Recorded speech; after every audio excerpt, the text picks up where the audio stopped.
Dans le même registre éducation, nous sommes en ligne avec la ministre de l'Éducation nationale qui se trouve actuellement à Copenhague au Danemark. Madame la ministre, bonsoir. Bonsoir, Monsieur Derasouba. Alors, je le disais à l'instant, vous êtes à Copenhague au Danemark dans le cadre du partenariat mondial pour l'éducation. De quoi s'agit-il réellement? Je voudrais tout d'abord remercier les responsables de la RCI qui nous donnent l'opportunité de faire un peu le point de notre mission à Copenhague.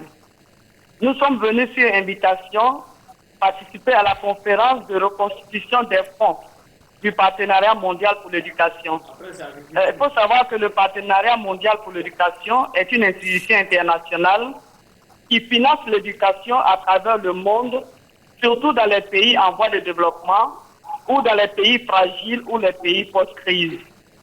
Et il faudrait savoir aussi que depuis le 12 septembre 2011, la Côte d'Ivoire a été admise au sein du partenariat mondial pour l'éducation, et cela suite à l'évaluation positive et à l'endossement de notre stratégie nationale du secteur éducation-formation par l'ensemble de nos partenaires.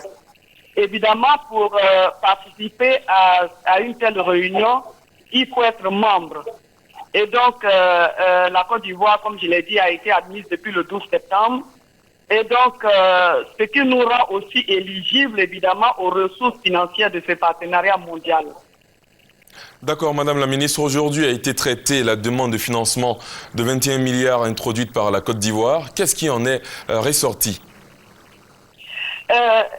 Donc, comme je l'ai dit, du fait de notre admission, donc cela nous donne droit à introduire une requête de financement, ce que nous avons fait. Et donc, cette requête, évidemment, nous fera bénéficier d'une enveloppe de 41 millions de dollars, c'est-à-dire 21 milliards 400 millions de francs CFA. Et je pourrais vous dire que notre requête a toutes les chances d'aboutir parce qu'aujourd'hui, nous avons plusieurs atouts.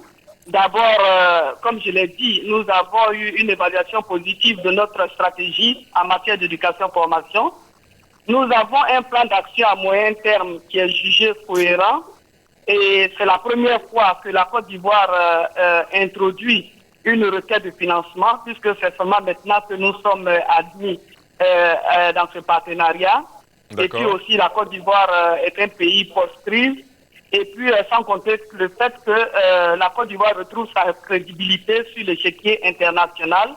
Et évidemment, la notoriété de notre président et la confiance que la communauté internationale a en notre président, tout cela constitue des atouts pour nous. Et donc, nous avons toutes les chances, la Côte d'Ivoire a toutes les chances de bénéficier de ces fonds.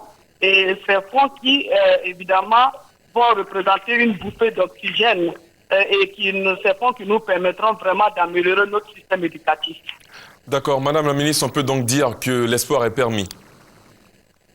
L'espoir est tout à fait permis.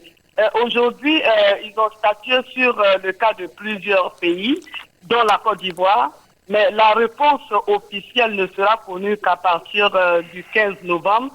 Mais d'ores et déjà, les échos qui nous parviennent nous rassurent, puisque la Côte d'Ivoire a toutes les chances de bénéficier de ces financements-là, parce que tout le monde convient avec nous que notre système éducatif a besoin d'être aidé, et surtout en matière d'infrastructures scolaires, pour pouvoir désengorger nos salles de classe. Tout le monde connaît nos effectifs aujourd'hui, mais surtout pour donner un accès plus grand à un plus grand nombre d'enfants, surtout au niveau du primaire.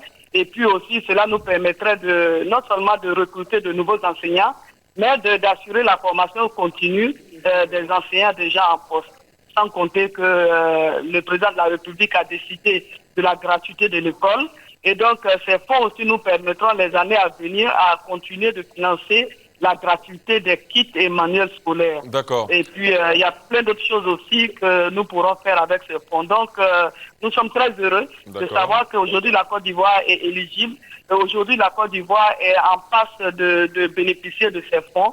Et ce qui vraiment nous permettra, comme je l'ai dit, vraiment d'améliorer notre système éducatif. Voilà, merci.